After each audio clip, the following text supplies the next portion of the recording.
수강생 여러분 안녕하세요. 메가에서 국제정치학을 맡고 있는 고병입니다. 저희가 이제 시험을 받고 그렇죠? 국제정치학 문제도 이제 나왔더라고요. 그래서 여러분들 이제 같이 보는 해설 강의를 좀 하려고요. 국제정치학 과목은 총평을 말씀드리면 어려웠냐 아니냐 그러면 어려운 문제는 정말 어렵고 나머지 문제는 너무 쉬워요. 그래서 이게 편차가 글쎄요. 근데 이제 어려운 문제는 맞추기가 어려울 정도로 어려워요. 원래 국제정책 특징이 그렇습니다. 너무 이게 넓기 때문에 하나 핀트를 모르면 전혀 몰라서 그러니까 이게 특징이 알쏭달쏭이 아니라 그냥 모르면 모르는 거고 알면 아는 거고 그런 겁니다. 근데 전체적으로 쉽게 느끼셔지고 시간은 많이 절약될 수 있는 문제다. 그래서 크게 걱정스럽진 않더라고요. 다만 이제 몇 가지가 야 이거는 뭐지? 전혀 저도 모르겠는 그런 게 나와서 같이 보시도록 하겠습니다. 해설해 드릴게요. 1번에 보시면 워싱턴 컨센서스예요. 이 워싱턴 컨센서스는 저희 교재에도 있고 제가 한번 말씀을 드린 적이 있습니다. 이게 워싱턴 회담이 아닙니다. 이 워싱턴 회담은 군축 사건이었잖아요. 1921년에 일본 애들 군대에 줄이려고 했던 거고 이 워싱턴 컨센서스는 1988년입니다. 이게 워싱턴 제 책에 이렇게 써놨어요. 워싱턴 합의라고. 뭐냐면 IMF를 통해서 미국이 IMF를 통해서 뭔 얘기를 했냐면 앞으로 동유럽 국가들이 무너질 것 같은데 동유럽 국가들이 무너지거나 아니면 남미 국가들이 이제 경제적으로 어려우면 이 IMF에 이 구제금융을 신청하게 될 것 같은데 그 구제금융 같은 게 들어가면 철저하게 구조개혁을 시켜야 된다. 어떻게? 자본주의 스타일로. 그래서 자본주의 스타일로 바꿔줘야 된다 이걸 얘기했던 거예요. 그래서 이게 대체로 미국 관료들하고 IMF하고 이렇게 해서 얘기하고 있어서 이 워싱턴에서 모여가지고 대부분 얘기했기 때문에 이 워싱턴 합의 또는 컨센서스라고 얘기하는 겁니다. 옳지 않은 것을 보시면 국제경제기구 IMF죠. 국제금융은 수혜국가, 돈을 받는 국가의 혜택과 동시에 부담을 줘야 된다.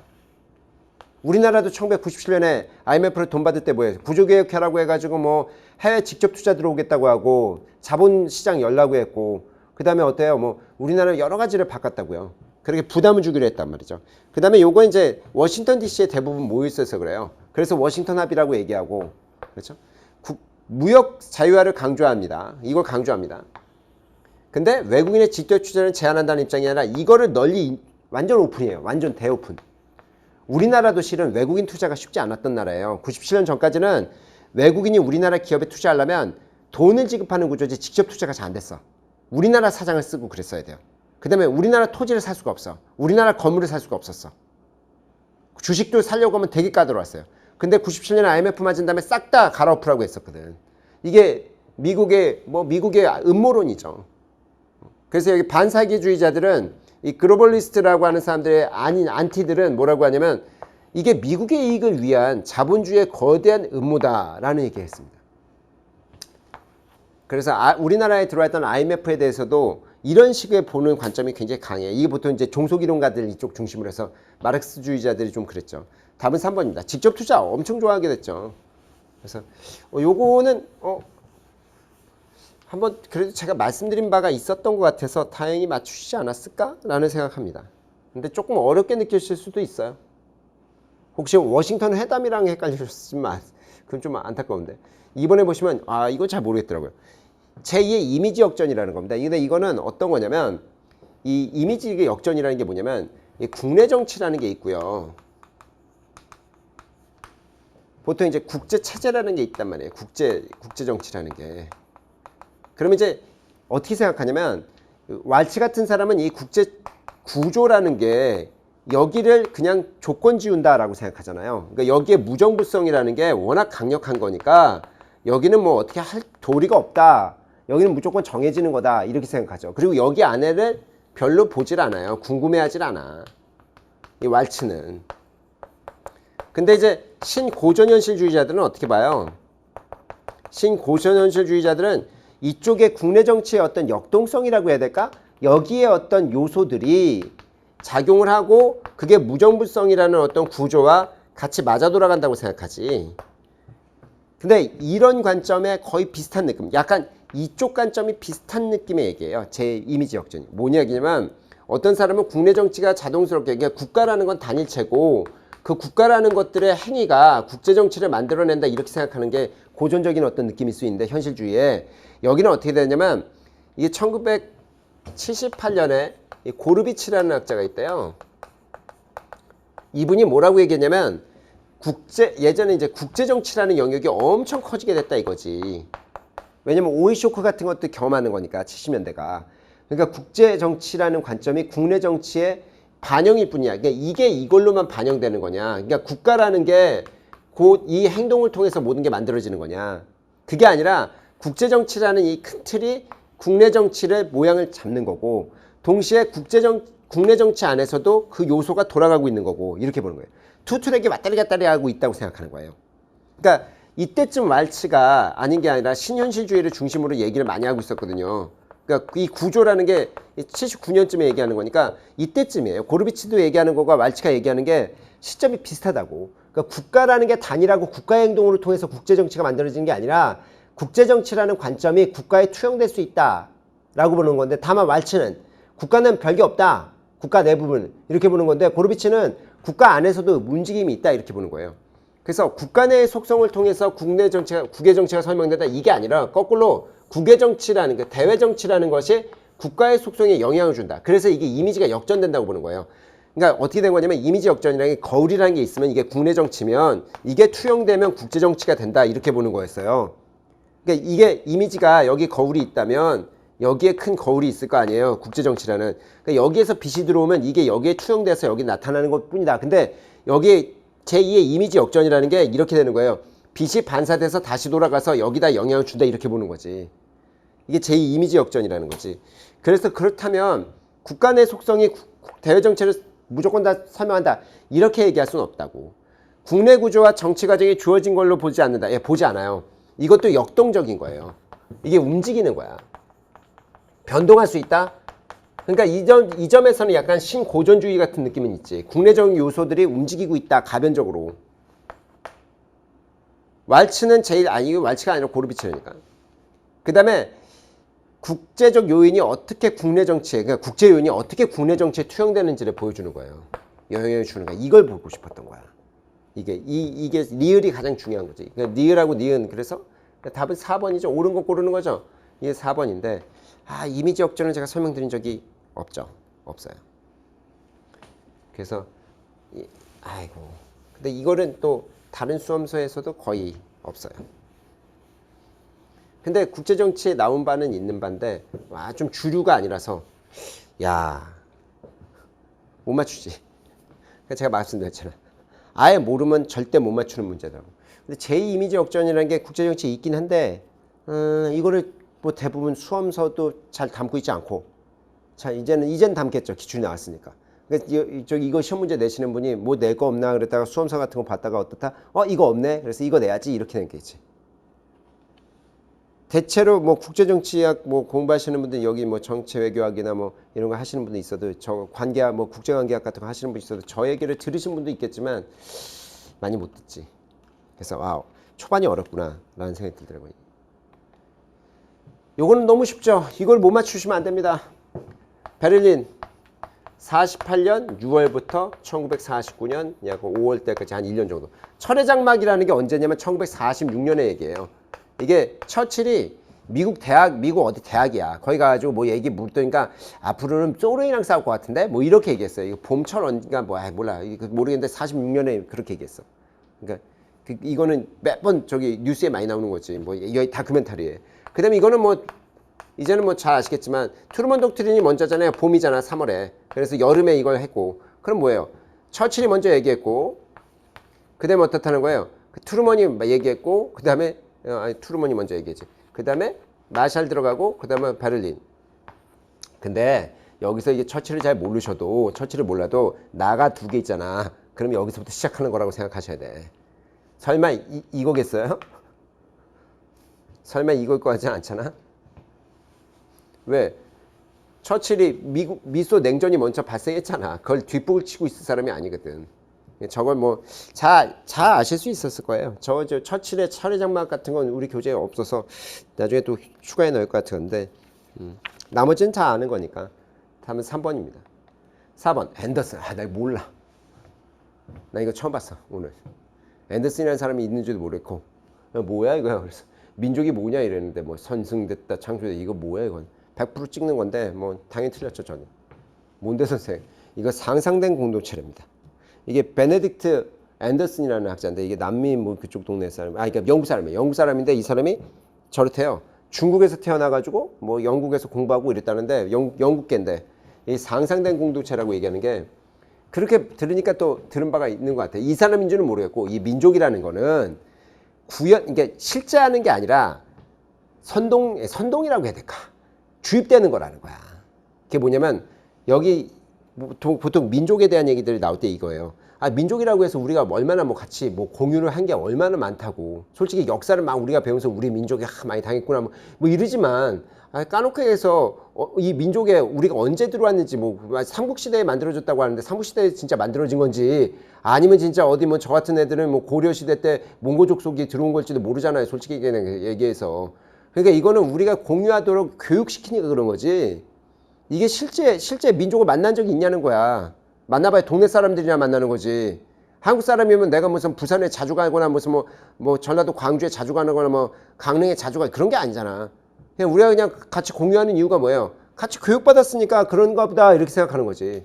그러니까 저걸 맹점을 굉장히 강력하게 찌른 거예요. 앤더슨이. 민족이라는 건 주입받은 거 아니냐. 그래서 민족이라는 게 과연 진짜 실제 하는 거냐. 민족이라는 거에 속으면 안 된다. 뭐 이런 얘기들이에요. 그래서 이게 상상된 공동체라는 책을 썼더만요. 네, 100% 틀렸지. 선생님 뭐 찍었는데? 아니 전승된 뭐 이런 거. 이거 모르겠더라고. 모르면 그냥 틀리는. 이건 뭐 하나 날라갔으면 뭐 여러분들 뭐 이건 모르겠습니다. 다른 수험서에도 없을 겁니다. 답은 1번입니다. 핀모하고 이것도 뭐야 이건 또 규범의 생활주기라는 겁니다. 이것도 듣도 보도 못한 얘기야. 보실게요. 규범의 적절한 국가행동을 구성하는 것이 무엇인지 말해준다. 그래요? 전혀 모르겠더라고. 규범의 생활주기라는 게 모르겠으니까. 규범의 생활주기는 규범의 출현, 규범의 폭포, 규범의 내면의 3단계다. 그래? 규범의 내면화가 이루어지면 규범 위반에 따르는 제재가 두렵기 때문에 규범을 준수한다. 제가 풀 때 규범 출현 당시에 규범 추천자들은 새로운 규범을 성공적으로 출현시키기 위해서 주로 활동하는 방법이 설득이라고 얘기했다. 근데 이거를 찍어야 되는 건지 문제를. 근데 보세요. 생활주기라는 게 뭐냐면 나 이 사람들 전혀 모르겠고 생활주기라는 건 우리가 어려서 태어나서 그렇죠? 만약에 이제 이렇게 하면 청년기가 인생의 피크예요. 솔직히 건강 상태나 이런 걸 봤을 때는 금전적인 거 말고 그럼 이제 점점 더 떨어져 나가는 거잖아요. 인기도 떨어지고 나이 들면 솔직히 인기 떨어지잖아요. 솔직히 얘기해서 젊었을 때 인기 좋고 머리카락도 빠지고 그러니까 인간의 생명 주기는 이렇단 말이에요. 이게 이렇게 돼야지 이렇게 했는데 쭉 떨어지는 거지. 이때가 피크고 20대나 30대가 피크지 뭘. 쭉쭉 떨어지는 건데 금전은 어때요? 금전은 대부분 이때가 피크가 아니고 이렇게 해서 좀 나중에 50대나 이럴 때 좀 돈 좀 벌고 그러지 20, 30대는 돈은 많지 않거든. 이게 뭐냐면 이게 사이클이라는 얘기야. 사이클. 그러면 규범이라는 게 어떤 법이라는 게 있다면 국제법이 있다라고 한다면 이게 맨 처음에는 이렇게 되겠어? 그건 아니지. 그러니까 규범이라는 게 뭔가 만들어질 때도 역시 맨 처음에는 어떻다? 미미하게 시작하겠지. 근데 미미하게 시작하다가 어떻게 될까요? 이게 공고하게 될 거 아니야. 나중에 이제 쇠퇴할지 모르겠지만. 그래서 이게 이렇게 되니까 이 규범이라는 게 출현할 것이고 그 다음에 어떻게 해야 될까요? 이게 폭포처럼 이게 확 붐이 일어날 수 있다는 거야. 붐이. 그런데 붐이 일어난 다음에 어떻게 되는 거야? 이게 안정적으로 이렇게 딱 평원처럼 만들어진다고. 그게 내면화라고. 규범이 내재화된다고요. 요즘은 민주주의라는 거를 우리가 얘기할 때 우리나라에서 민주주의가 아니라고 생각하는 거에 대해서 상상을 못해. 어떤 독재자가 나와서 우리나라를 10년, 20년 동안 통치할 것이다 라는 걸 지금 현재 상상하실 수 있어요? 어떤 사람이 대통령이 된 다음에 군부를 이용해서 구테타를 일으켜서 선거를 안 하게 하고 이런 건 우리 상상을 못한다고. 왜? 규범이 이미 공고화가 돼서 내면화가 이루어진 거야. 당연히 선거하는 거지 라고 생각한다고. 그러니까 여기 제가 이거 찍긴 찍었는데 이거가 왠지 생활주기랑 맞다고 봤어 나는. 그래서 이거는 맞겠구나 라는 생각이 들었다고요. 그러면 여기서 생각해보세요. 이건 잘 모르겠고 적절한 국가는 뭐 저쩌고 보면 아니면 둘 중에 하나야. 무서워서 안 하는 건지 설득당한 건지야. 그럴 거 아니야. 그러면 내면화라는 것은 내가 이걸 받아들이게 되는 거야. 여러분 민주주의가 지금 선거 뭐 이런 게 무서워서 지금 선거 뭐 하시는 거야? 그게 아니잖아. 이미 설득이 돼가지고 우리가 당연히 하는 거라고 보잖아. 내면화라는 건 우리가 이걸 받아들여서 체화시켰다는 표현을 쓰는 건데 무서워서 하는 게 아니라 당연히 하는 거예요. 마치 양치질 같은 거 있잖아요. 매일같이 하다 보면 나중에 안 한다는 걸 상상을 안 해 내가. 어렸을 땐 양치할 때 우리가 뭐 어떻게 했어? 엄마가 억지로 시키니까 막 미친 듯이 싫은데 했잖아. 근데 지금 뭐 어때? 양치 안 하면 이상한 거잖아. 세수 안 하면 이상한 거고. 어렸을 땐 되게 싫어했는데. 그 내면화가 이루어진 거거든. 결국 뭐야? 설득당한 거야. 내면화라는 건 설득당한 거지 강제당했다고만 얘기할 수 있는 게 아니에요. 그래서 어떻다? 요거를 제가 찍었지. 다이 맞췄더라고. 제재를 두려. 솔직히 이건 난 이 사람 이름도 모르겠고 이것도 처음 봤고 근데 어떻다? 이 문제를 풀어야 되니까 봐서 뭐야 이거 그랬다가 내면화라는 게 보통 철학적으로 얘기하면 보통 이제 이 내재화됐다고 하는데 그게 이제 인이 배기는 거예요. 그렇다면 이게 무서워서만이 아니고 어떻게 한다? 이게 보통 설득당하는 거야 결국은. 이게 완벽하게 내재화된다는 것들이 보통 그래요. 답은 3번이다. 답은 3번인데 뭐 나중에 제가 찾아가지고 뭐 써놨습니다. 좀 보세요. 뭐 별거는 없더만. 근데 이것도 모르면 맞추기 어렵더라고요. 근데 4번보다는 낫더만. 이건 유추해낼 수 있죠. 뭐가 있으니까. 4번은 유추할 수도 없어. 누구 이해되시죠? 4번은 뭐 앤더슨이 뭐게 민족이 뭐게 뭐 어떻게 맞춰? 상상적 그래? 근데 이거는 그래도 왜 있으니까 뭐 그러니까 머리를 좀 굴려서 맞출 수가 있는데 그래도 어렵죠. 처음 보는 거니까. 6번부터는 이제부터는 편합니다. 앞에 5개 진짜 빡센 거 만들어 놨더라고요.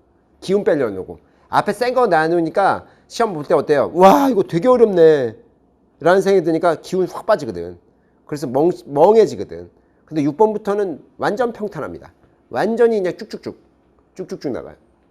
테러리즘이라 해서 옳지 않은 것. 일반적으로 테러리즘은 정치적인 거지. 이런 거 아니에요? 이런 것들이 규정하는 거예요. 정치 이념적인 폭력이잖아. 대체로 테러라는 게. 테러리즘은 폭력적 전술은 인질 납치 뭐 이런 거 아니에요. 비행기 납치 이런 거 많이 하잖아. 이 보코하람이 또 나오더만. 보코하람 이게 나이지리아 애들이에요. 나이지리아에 있는 얘 군벌인데 얘들이 중국의 아프리카 반건 보코하람이 언제부터 나왔냐면 2000년 초반부터 나왔어. 얘들이 정말 질이 나쁜 놈들인데 그러면 중국의 아프리카 진출은 뭐 1대1로라고. 1대1로가 언제? 2013년부터라고. 시진핑 다음부터. 얘들이 먼저야. 근데 얘들이 뭐 중국을 모르겠어. 그러니까 답은 어떻게 된다? 3번이지. 테러리즘이라는 건 주요 목적은 궁극적으로 정부의 정책을 영향을 미쳐서 뒤집으려고 하는 거죠. 보코하람에 대해서 살짝 말씀드리면 제가 써놨는데 보코하람 얘들이 군벌인데 군벌 같지도 않고 약간 조폭 같고 뭐 이게 이념이 없어요. 애들이 솔직히 얘들이 정말 나쁜 짓거리를 많이 해요. 특히 뭐 제가 써놨으니까 보세요. 말씀 담기도 좀 싫은 만큼의 어떤 사태들을 많이 저지른 놈들. 얘들은 완전 그냥 내가 봤을 때는 여기는 정치 집단도 아니고 그냥 리얼 뭐 종교 집단도 아니야. 이건 뭐 사이비 종교 집단에 가깝다고 하는 사람들도 있고 그냥 내가 봤을 때는 미친 놈들이야. 그냥. 근데 이제 그래서 뭐 장기매매, 성매매 뭐 얘기할 것도 뭐 그렇습니다. 근데 이거 나왔더라고요. 근데 요 답은 3번 쉽게 고를 수 있습니다. 7번. 평화유지에 대한 건데 이것도 몇 번 보셨기 때문에 쉽죠. 냉전기간 동안 평화유지는 안보리의 상임상을 중심으로 병력이 중성됐다 뭐 이렇게 되어 있잖아요. 일단 모르겠으면 넘어가는데 이건 이제 일단 답이 1번이긴 한데 일단 모른다고 칩시다 여러분들. 2번에 보세요. 평화유지의 초점은 과거 소극적 평화의 구현에 맞춰져 있었나 적극적 평화겠지? 뭐 이런 얘기들은 당연히 맞는 거 아니에요? 유엔헌장 6장에 대해서 규정된 평화의 해결, 그 다음에 이제 군사조치에 대한 중간에 대해서 뭐 6.5장 뭐 이렇다면 그것도 맞다고. 왜냐면 이제 군사적인 것 같으면서도 뭐 집단안보처럼 들어가는 건 아니고 평화유지 구조니까. 그 탈냉전 시기의 평화유지 활동이 어떤 지역기구들이 많이 하지. 나토 뭐 이런 애들이 열심히 한단 말이에요. 근데 이게 답이 1번이에요. 왜냐면 강대국, 우리 교재에 써놨는데 강대국은 안 갔어. 왜냐면 중립성 해소 문제가 있어가지고 그 하마슈트라는 2대 그 유엔 사무총장이 유엔 상비군 뭐 이런 얘기하면서 유엔 타격군이라고 해서 EF 그러니까 뭡니까 Emergency Force 저기 수에즈운에 보내고 뭐 이런 사람이 뭐라고 하냐면 강대국들은 가면 안 된다. 왜? 강대국들이 분쟁 당사자가 될 가능성이 높은데. 특히 수에즈 운하가 영국하고 프랑스가 깐 거잖아. 이집트를. 그러니까요. 거기서는 걔네들이 평화 유지하고 있으면 어떡합니까? 식민지지 다시. 걔들이 평화 유지하고 있는 식민지니까. 그래서 다국적군이 타격은 때려도 어택은 해도 나머지 평화 유지는 어떻다? 제3세계 국가들이 해야 돼. 그중에 열심히 하는 나라가 어딥니까? 지금 현재 우리나라야. 우리나라 평화 유지 진짜 열심히 하고 다른 나라도 좋아하고 능력도 되고 일본도 자위대 애들 많이 보내고 있고 우리가 먼저 보냈어요. PKO. 우리가 93년부터고 일본이 95국 거예요. 아마 법 자체가. 그래서 이것도 쉬운 면입니다. 약간 어렵다고 느끼실 수도 있는데 아니요. 전혀. 8번 제니스. 이거 나오니까 너무 좋더라고요. 집단사고는 딱 나온다는 거잖아요. 집단사고는 관료조직에 강력한 조직이 없을 때 아니지 있을 때지. 말 못하는 거잖아요. 집단사고가 딱 걸리면 다른 사람이 얘기 못하잖아요. 조직에서. 왜? 센 놈 있으면 얘기 못한다고. 뭐 센 놈이 눈 부라리고 뭐야 제일 높은 사람이 뭐야 그게 말이 되나? 이러면 말 못하는 거잖아. 이게 집단사고잖아. 그 다음에 피그만 침공 이게 있잖아요. 자주 인용되잖아. 이게 가장 많이 인용되고 우리 교재도 써놨고. 집단사고는 정체모의 과도한 생략, 미흡하고 그래서 선택적 처리 같은 게 발생하지. 왜? 아니 뭐 보지 말자는 분위기니까 거의 뭐 그렇잖아요. 그 다음에 이제 보시면 이 집단사고의 징후에 있어서 의견일치를 추구하고 그 다음에 정책의 집단적 합리화가 나타나고 반대자의 부정적 그러니까 니은이 들어가면서 디귿, 니을 이게 되죠. 답은 4번? 답은 4번. 기억 빠지고 다. 너무 쉬워서 뭐. 그 다음에 냉전식이 또 이거 요번에는 이게 자꾸 있죠. 시간 묻는 게 많이 나오더라고요. 이렇게. 근데 그래서 이제 이 외교사는 거의 시간 묻는 걸로 나오는데 차라리 나을 수도 있습니다. 쿠바 미사일 위기 뭡니까? 62년이죠. 이때 10월 달부터 이때 아주 그냥 전 세계가 핵전쟁에 빠질 뻔받고 아프가니스탄 침공은 1979년이라고 말씀드렸고 그래서 이제 1988년 고르바초프가 빠질 때까지 거의 10년 가까이. 그 다음에 중소분쟁이죠. 중소분쟁 1969년. 그 다음에 상하이 공동 커뮤니케 닉슨 1972. 그럼 어떻게 되는 거예요? 쿠바 먼저 가야 되겠지? 쿠바 먼저 가고 뭐 그냥 그럼 뭐 다 나온 거죠. 쿠바 먼저 간다면 이것밖에 없네. 요건 쉬운 문제입니다. 그렇잖아요. 그럼 뭐 우리가 다 봤으니까 쉽지. 10번. 이 브루스 마틴 러셀이라는 사람입니다. 브루스 마틴 러셀. 발음이 왜 이렇게 안 나? 브루스 마틴 러셀인데 여기 민주평화론이죠. 민주평화론은 그러면 마이클 도일이 많이 나오는데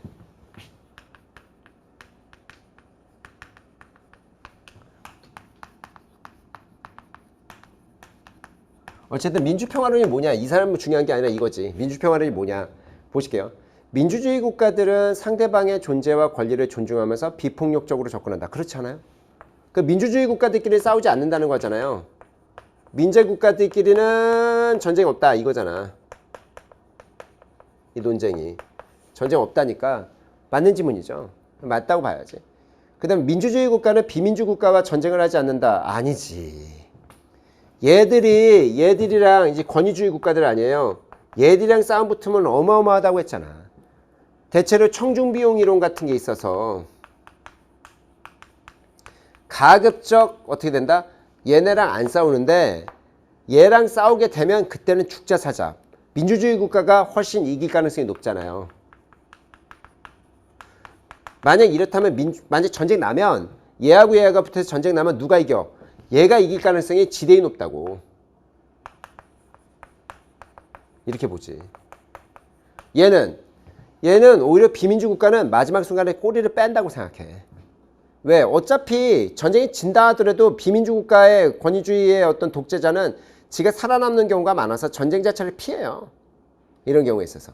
근데 민주국가가 특히 미국이지. 미국이 만약 전쟁에 나선다는 건 뭐예요? 정말 얘를 죽여야 된다는 장면이 되는 거지. 그래서 이거는 전쟁을 하지 않는다가 아니라 전쟁을 하는 경우가 왕왕 많죠. 디귿. 권력분립이나 견제, 균형, 여론 이런 게 민주주의의 특징이죠. 그래서 어떻게 돼? 전쟁 가능성은 낮추지. 이게 보통 칸트식 공화청. 칸트가 얘기했던 거 아니에요? 칸트의 확정조항에 뭐라고 돼 있어? 예비조항 말고 확정조항에. 공화제가 만들어지면 전쟁이 안 일어난다는 거잖아. 이건 루소도 얘기했잖아. 루소도. 그래서 이게 보통 여기 나오는 민주평화론의 중심 관점이잖아요. 근데 맞는 말이야. 우리나라에서 전쟁 누가 만약 어떤 대통령이 전쟁 나가겠다고 해봐. 국민들이 뭐 하는 거라고 얘기하겠지. 뭐 하는 거야? 그래서 가급적 북한이 그렇게 도발해도 우리가 가급적 뭡니까? 붙으려고 안 하잖아. 왜? 우리 국민들이 그거 별로 좋아하진 않나. 전쟁 같은 거를. 민주주의 국가는 경제적 상호의존이 강화되는 거지. 그럼 전쟁 같은 건 워낙 돈이 많이 깨져요. 그러니까 가급적보다 승질 나더라도 대화협으로 갈등을 어떻게 한다? 해소하려고 하지. 이게 특징이지. 그러면 뭐예요? 기억, 그 다음에 디귿, 리을 아니야? 답은 4번. 이건 뭐 보자마자 1초는 너무 과도하고 내가 봐서 뭐 20초 컷 뭐 이렇게 얘기하는데 쭉 본 다음에 그냥 바로 답 나오더라고요. 여러분도 아마 그러셨을 겁니다. 앞에서 너무 진을 빼가지고 여기까지 오면 몽롱해지는 게 문제지. 앞에 이상한 것들이 있어가지고. 10번에는 답은 뭡니까? 기억, 디귿, 리을이면 4번이죠. 네. 4번일 겁니다. 맞지 뭐. 11번 넘어가죠. 정부 간 국제기구 IGO하고 비정부기구 NGO의 협력관계에 대한 얘기가 나옵니다. 요즘 새롭던데 문제는 굉장히 쉽더라고요. 보실게요. 비정부기구라는 거 NGO는 국가 간의 국제협약이나 국제규범을 준수하지를 감시하는 역할. 뭐 이런 건 많이 하죠. 이런 건 많이 해요. 뭐 비정부기구 뭐 엠네스티 뭐 이런 데는 뭐 국가가 사용제도 어쩌고 뭐 어떤 언론 출판 뭐 어쩌고 뭐 이래서 이걸 많이 해요. 비정부 기구는 정부 간 국제기구로부터 재정 지원을 받아가지고 국가 간 프로젝트를 수행하기도 한다. 그럴 때도 있지. 근데 이런 거면 이제 그걸 많이 깬다고 보죠. 그 정체성을. 그래서 이제 완전 무슨 뭐 저기 뭐예요. 저기 무슨 뭐 그 국경 없는 의사회 같으면 웬간하면 이런 돈 안 받으려고 하고 모르는데 그래도 뭐 이렇게 할 수도 있어요. 그렇게 못 할 수는 가능하지 뭐. 이런 경우도 있죠. 이게 하기도 한다라고 하니까 뭐 가능한 거예요. 돈 받아가지고 하는 애들도 많아. 유엔 총회는 비정부 기구들에 대해서 일반적 협의 지위, 그다음에 특별 지위에 대한 명부상 협의 지위 같은 걸 부여해서 협력 관계를 유지한다. 그러면 저가 이걸 볼 때 이것도 맞겠네 생각 들더라고. 이런 협력 관계를 하니까 맞지 싶더라고요. 4번에 보시니까 정부 간 국제기구는 정책 결정 과정에서 비정부 기구의 대표를 참여시켜 의견을 수렴하고 결정에 있어서 정당성과 투명성을 높인다. 이러고 있거든. 다보스 포럼이니 뭐 이래가지고 요즘은 1.5 외교가 할 때 트랙 1.5라고 해서 이런 거 많이 하거든. 근데 동아시아 뭐 이런 거 보면 뭐 많이 나오잖아요. 이것도 맞는데. 그래서 이거 뭐야? 갑자기 이게 멍해지는데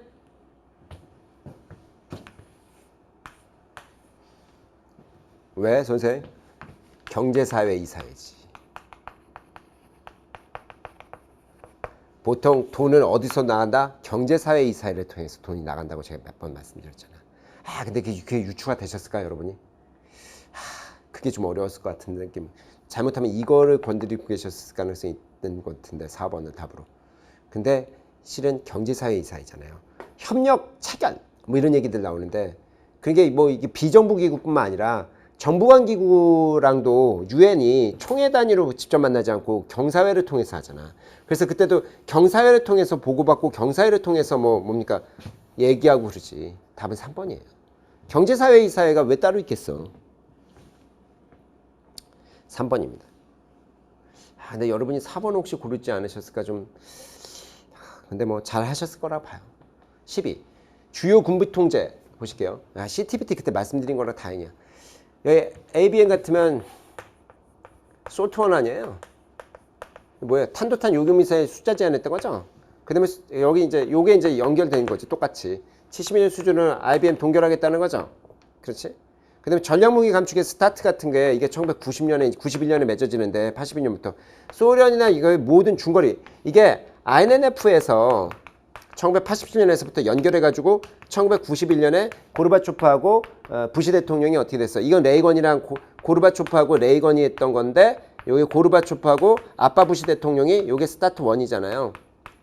물론 이게 레이건 때 열심히 했던 거지만 요게 이제 맺어지는 건데 문제는 맞는데 모든이 아니야. 사거리 제한이 있어.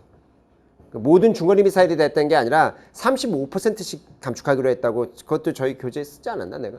그래서 요거는 요 부분이 틀리다고. 특히 이 스타트 1에서는 우리나라에서 핵무기를 뺀 게 더 유명해요. 우리나라에 원래 핵무기가 들어와 있었거든 미국에. 지금은 없어요.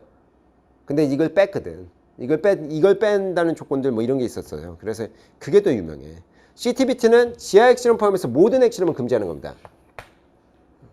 CTBT가 오히려 단독 문제가 나올 줄 알았더니 이게 나왔더라고. 그래서 요거는 좀 뭐 쉽게 풀지 않으셨을까? 다 나왔던 거니까 라는 생각이 들더라고요. 요거 근데 제가 스타트 원에 대한 그 세부적인 내용은 잘 드렸나 말씀을 그게 조금 모호하긴 해서 좀 그렇긴 한데 이거는 맞추셨겠죠. 13번. 근대 동아시아 역사적 사건. 이거 너무 쉬운데 약간 하나가 좀 어렵더라고요. 중일전쟁은 1937년이니까 뭐 덜 필요가 없고 류구병합을 난 모르겠더라고. 일본 애들이 가져갔다는 건 아는데 나 언제 가져갔는지 모르겠어. 그 다음에 조일소저역이 뭐야 1876년이잖아요. 2월 달에 했고 뭐 만주사변 31년부터 33년까지 있었던 거잖아. 그러니까 육구를 모른다면 나를 모른다면 최소한 숫자는 어떻게 되는 거야. 여기는 다가 뭔가 있을 것이고 그 다음에 어떻다 순서가 라가 오는 거고 가가 있다고. 그럼 다라가가 돼야 돼. 다라가가. 그러니까 얘는 안 돼. 그 다음에 다라가. 그 다음에 다라. 이거 안 되잖아. 다라가. 그러니까 결국은 2번 아니면 4번 중에 하나야. 2번 중에 하나에 4번. 그러니까 1번하고 3번은 맞출 수는 없잖아. 근데 나가 어디 있냐는 거지. 나가. 이 육구가 어디냐면 오키나와란 말이에요. 오키나와를 도대체 언제 가져가냐는 거지. 그러니까 결국은 2번과 4번 중에 너무 어렵지. 그렇잖아요. 그래서 야 이거 어떻게 되나. 육구를 근데 언제 가져가는지를 전혀 나도 모르겠는데 뭐 어떻게 찍었어 선생? 난 그냥 찍었는데요. 이게 아마 1879년에 가져갈 겁니다. 얘들이. 류구병합이 1879년 이때 가져가는 거예요. 이게 제가 이거는 저는 들은 바가 있었기 때문에 맞췄지. 들은 바가 있었다는 게 뭐냐면 오키나와 다행히 어쨌든 2, 4번 중에 고르셔야 되는데 너는 어떻게 알았어 선생? 난 이게 뭐 국제정치에서 안 건 아니고요. 예전에 무슨 어디 오키나와 뭐 놀러 갈까 말까 그래가지고 오키나와의 역사라는 뭐 이상한 거 하나 봤거든. 그래서 1879년? 그럼 우리나라가 먼저 열린 다음에 얘들이 저기 먹혔구나 하면서 그래? 그거 본 적이 있거든. 근데 이거 생각보다 보면서 쉽다 했는데 응? 이랬다고. 근데 이제 저는 알고 있었기 때문에 쉬웠지만 그래서 제가 아까 말씀드렸잖아. 알면 쉬워. 모르면 못 맞춰. 모르면 못 맞춰. 왜냐면 이게 2번, 4번 중에 이걸 모르면 뭐 어떻게 되는 거야? 이거 고르고 있는 거지 뭐. 2번 고를 수도 있지. 그래서 야 세다. 쉬운 듯 하면 세다. 이런 느낌 들었죠. 14. 동아시아 국제관계에서 옳지 않은 거야. 이거는 맞춰야 돼 무조건. 1번은 한국전쟁 기간 샌프란시스코 평화조약 때문에 51년 아니에요. 주권 회복한 다음에 여기 안보조약 맺었잖아. 52년에 뭐 그렇게 받고 45년에 원폭투하에 스탈린은 포츠담 회담을 근거로 해서 선전포고했지. 핵포탄 언제 맞았어요? 8월 6일에 맞고 8월 9일에 맞나? 그렇잖아요. 선전포고 8월 9일에 하거든. 그런데 이게 포츠담 회담이 아니라 얄타 회담에서 이걸 들어오기로 선전포고하기로 했다는 거 제가 말씀드렸었어요. 그래서 이거는 맞추세요. 가사테프트 미략 같은 것들 조선 일본 인정했다는 거고 1905년에 제1차 세계대전 전승국으로 베르사유 조약에 참여했고 산둥하고 이걸 받았잖아. 나중에 그런데 산둥은 내놓으라고 했잖아. 워싱턴 회담에서. 미국이. 그래서 중국한테 돌려줬는데 몇 개나 먹었지 일본 놈들이. 이거는 맞출 수 있었을 거야. 얄타가 포츠담 회담 내용도 제가 잘 봐달라고 했으니까 거기 포츠담 회담에서는 선전포고 얘기는 없다고. 포츠담 회담이 8월달 초에 있었는데 뭐 그때 뭐 선전포고 또 뭐 요구하고 뭐 그랬을 리가 없잖아. 답은 2번. 15번. 국제정치 이론에 대해 설명을 옳지 않은 것은 공격적 형식 존 미어 사이머 교수는 그제 생존을 위해서 권력을 극대화해야 된다고 얘기했잖아. 힘의 극대화, 패권. 존 미어 사이머 교수죠.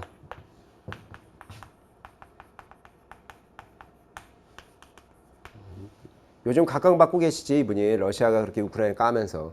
구성주의는 뭐예요? 멘트지? 어떻게 되는 거야? 여기는 무정부적 환경의 행위자들과 그 상호작용 이런 거 간주관성 좋아하지. 간주관성이잖아. 상호작용 이거. 그것 때문에 형성된다며요. 오케이. 마르크스주의는 주권국가보다 계급이잖아. 계급 갈등이잖아. 그래서 착취구조라고 얘기하잖아. 신자유주의 어네스트 하스. 여기는 자동적으로 만들어지는 거 아니야. 아시겠지만 정치적 결단이 필요하다고 했잖아요. 그래서 어떻게 돼요? 어떤 시점에 되면 정치통합으로 넘어가려면 정치적 결단이 필요하니까 단순히 미테라니가 얘기하는 것처럼 미테라니는 분기주의라고 분기효과라고 해서 여긴 자동적으로 이루어질 수 있다고 했다고요. 자동적으로 될 수 있다고 했는데 여기는 미테라니는 이 사람 그게 안 되고 정치적 결단이 필요하다. 즉 정치적 통합이 정치적 경제 통합으로 이어질 수 있다. 그게 아니지. 경제 통합이 정치적 통합으로 가는 거지. 답은 4번이에요. 너무 쉽지. 공부하신 분은 이거 틀리면 안 되지. 16. 핵무기가 나올 가능성이 높다고 제가 말씀을 드렸는데 나왔더만요. 핵 확산 금지 조약에 가입하지 않은 나라 인도, 파키스탄, 이스라엘, 북한 다 핵 갖고 있는 애들이지. 근데 왜 NPT가 기본적으로 1970년에 만들어졌을 때 미국, 그 다음에 지금의 러시아, 그 당시 소련이죠. 그 다음에 프랑스, 중국, 영국까지만 이렇게 했잖아. 이렇게 영국 먼저 써줘야겠다. 왜냐면 이제 순서는 핵 개발의 순서는 미국이 먼저고 그 다음에 소련이고 그 다음에 영국이고 프랑스고 중국이니까 얘네들만 인정하는 거잖아. 그래서 여기 먼저 보실게요. 미국, 러시아, 영국, 프랑스, 중국. 그렇지. 요 순서대로 써놨구만. 개발 순서거든요. 45년, 49년, 52년, 얘들이 60년, 얘들이 62년 이렇게 해서. 얘네까지만이거든. 근데 얘네들은 조금 반발했었어. 실은 프랑스하고 중국은. 핵 개발을 했는데 핵실험을 좀 충분히 못해가지고 왜 그러냐 막 승질내고 그랬지. 어쨌든 제2차 세계대전 이후에 핵무기 전장에 직접 사용 적이 없다. 그렇죠. 근데 지금 또 사용될지도 모른다는 그런 위기 상황이 있는 건데 그런 적은 없어요. 그럼 얘기지 뭐. 잘 몰라도. 핵무기 확산이 전쟁에 대해서 가능성을 높인다고 주장했다가 아니라 이 사람이 핵의 안정화라는 표현을 썼어요. 그러니까 핵이 다 있으면 그때 카플란의 체제 이론에서 얘기했던 것처럼 핵이 완전히 만들어지면 전 세계 비토권 체제라는 게 만들어질 수 있다는 게 왈츠도 생각했던 거거든. 그래서 어떻다 전쟁 가능성을 낮춘다고 생각했어. 높인다가 아니라 낮춘다고 생각했거든. 이 사람은. 핵의 안정이라는 표현을 썼거든. 그 답은 2번이에요. 2번 몰라도 나머지가 맞으니까 2를 고를 수 있죠. 17. 시진핑. 이것도 몇 번 나왔잖아. 이거 뭐 쉽게 맞출 수 있지. 중화민족. 중국몽. 2013년에 자기가 되면서 이 얘기 했잖아요. 그래서 어떻게 했어? 대만 주권을 얘네가 인정할 리가 있어요? 이거는 그냥 주는 문제야. 하나의 중국 원칙이잖아. 대만 인정하면 죽이려고 달려드는데 뭐 이걸 그럴 리가 없잖아요. 시진핑 시대에서는 어떻다? 자신만의 독특한 사회지. 뭐 이런 얘기. 이게 뭐냐면 지가 연임하겠다는 지라고 하면 또 위험할 수 있다. 자기가 연임하신다고요. 그래가지고 모양은 이쁜 거 다 만들어놔. 늘 독재 아니 그렇다고요. 육상 실크로드, 해상 실크로드. 작년보다 훨씬 쉽게 나왔습니다. 작년에도 이거 나왔는데 진짜 어렵게 나왔잖아요. 뭐 그래가지고 무슨 육상 실크로드의 중심은 어디고 그게 시험 문제였는데 그래서 틀리겠는데 와 그거 너무 어려웠지. 근데 이거는 좀 인간적으로 쉽게 나왔더라고요. 18. 글로벌 가버넌스. 글로벌 가버넌스 옳지 않은 건 뭐냐? 수직적인 구조조에서 필요성이 증대하면 생겨난 개념이다. 글쎄. 일단 잘 모르겠으면 넘어갑시다. 세계열의 국제협력에 필요한 이슈가 확산됐잖아. 환경, 기후 뭐 그냥 똑같은 거구나. 금융위기 뭐 이런 거. 비정부기구, 다국적 기업 중요하죠. 얘들이 진짜 많이 하잖아. 다양한 행위자들이 자발적으로 상호협정하는 거잖아. 그럼 다 맞잖아. 그럼 얘기했지. 이건 수평적이에요. 수직적이라는 것은 어떤 거냐면 대통령 중심으로 쫙 이걸 얘기하는 거야. 수직적인 건. 까라면 까. 뭐야. 가장 수직적인 조직 뭐예요? 군대. 계층제잖아. 근데 계층제로 풀어낼 수 있어 없어? 없지. 글로벌 가버넌스를. 환경 문제를 어떻게 국가만 해결할 수 있습니까? 국가가 아무리 해도 우리가 버리면 내가 플라스틱 버리는 순간 끝이야. 그래서 모든 사람이 참여해야 되기 때문에 수평적으로 해야 돼요. 근데 뭐 이거 잘 몰라도 1번 몰라도 2, 3, 4 있는 순간 옳지 않은 건 당연히 1번이라는 게 나오는 거지. 전쟁 권한법이 나왔잖아요. 나 이거 나올 것 같더니. 근데 제가 말씀드렸으니까 맞췄겠지. 닉슨 대통령이 거부권 행사했으나 의회에서 무효화시키고 확정했다고 했지. 1973년이야. 미국 대통령의 안보의 자유권을 약화시키는 거지. 제한하는 거예요. 답은 2번이지. 3, 4를 몰라도.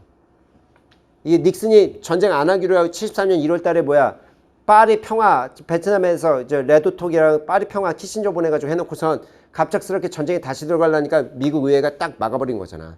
그래서 그 내용이 뭐냐면 의회에서 만약에 결의 없을 경우 60일 이내에 철수해야 되는데 만약에 연장하면 30일 더 할 수 있어. 90일까지는 가능해. 연장 시.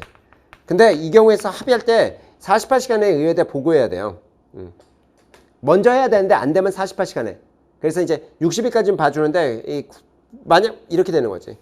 90일까지 연장 가능하고 그러니까 90일을 연장할 수 있는 게 아니라 90일까지 30일까지 더 할 수 있는 거지.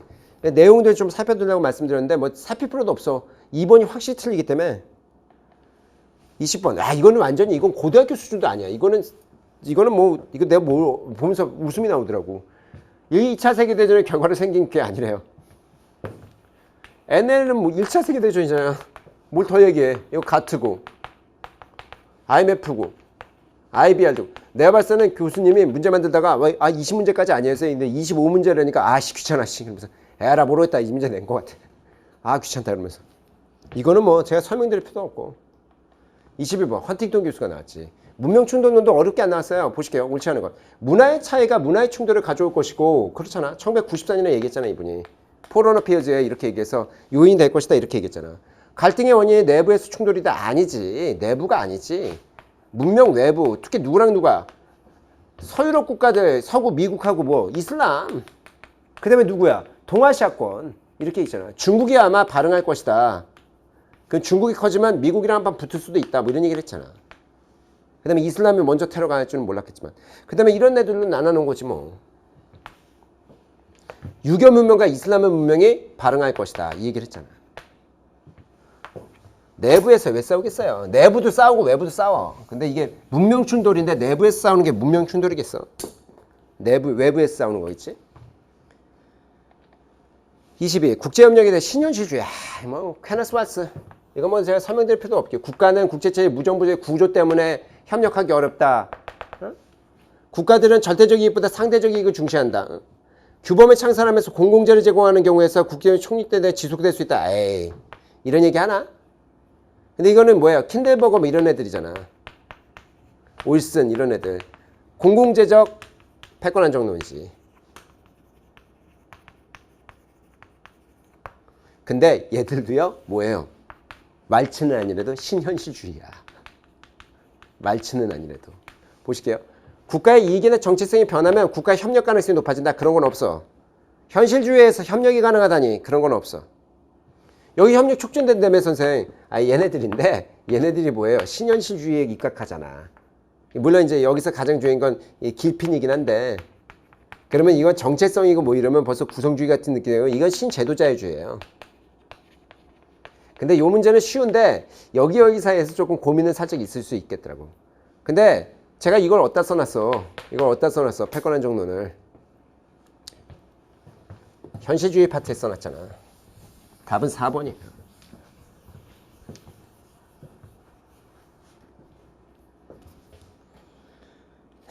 그쵸? 지금 뭐예요? 22분까지 갔습니까, 제가? 그치? 이거 약간 22번은 노림수가 있지만, 뭐 이 정도는 안 걸려도 되겠지. 일본의 외교정책, 제가 일본이 나올 것 같다고 몇 번 말씀드렸잖아. 요시다 독트린, 얘가 어떻다는 거야? 평화정책 가겠다는 거잖아. 뭐 노림수가 있었던 거지. 이것도 뭐 평화가 진짜 니얼리 좋아서가 아니라, 미국이 지켜주면 돈 벌겠다는 거잖아. 경제발전에 집중하겠다는 거잖아. 그러니까 일본 애들이 평화헌법을 선택해요. 머리가 좋은 거지. 내부적으로 싸움은 있었지만. 미국 달러화 대비 엔화 가치 상승하는 시키는 요거 있었죠. 플라자 합의는 87년이 아니에요. 85년이잖아.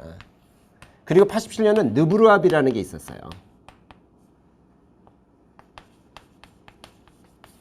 그래서 이게 연결선상에 있는 거거든. 근데 요거는 85년이라는 게 굉장히 유명한 거니까 여러분이 맞출 수 있었을 거예요. 87년은 느브르 합의인데 느브르 합의는 제 책에 안 써놨는데 한번 설명을 드린 적이 있는 것 같은데 뭐 핫도야만 내가 이런 건 잘 모르겠어요 나도. 그래서 뭐 이거는 뭐 대미 주종 외교를 극복했는데 뭐 모르겠는데 그런갑다. 그리고 이 아베 쿼드라는 거 우리나라도 자꾸 들어오라고 해가지고 뭐 들어가지도 못하고 중국 눈치만 봤던 건데 핵심 축을 역할하고 있습니다. 쿼드라고 이게 미국의 중국 압박 정책이에요. 그래서 우리는 들어가야 되는 말인지 이게 고통스러운데 어쨌든 이렇죠. 답은 2번이지. 난 3번은 모르는 질문인데 어쨌든 2번이 확실히 틀리는 거니까. 조금만 더 보십시다. 몇 개 안 남았습니다. 1994년에 UN 연합 이렇게 되죠. UN 연합에서 뭐 어떤 인간 발전 연구소 이게 보고서 이게 뭐예요? UNDP죠.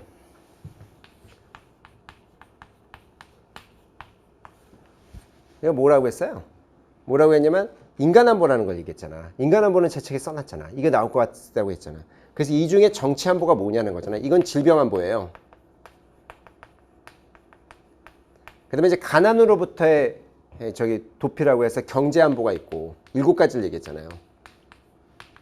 그 다음에 여기 보시는 거 국가나 사회단체로부터 물리적 폭력으로부터 어떻다? 보호돼야 된다. 이런 건 얘기하는데 이게 공동체. 그치? 맞지? 그 다음에 이게 아니야. 이게 개인 안보야. 이게 개인 안보고 죄송합니다. 그 다음에 이게 바로 정치 안보야. 정치적인 인권.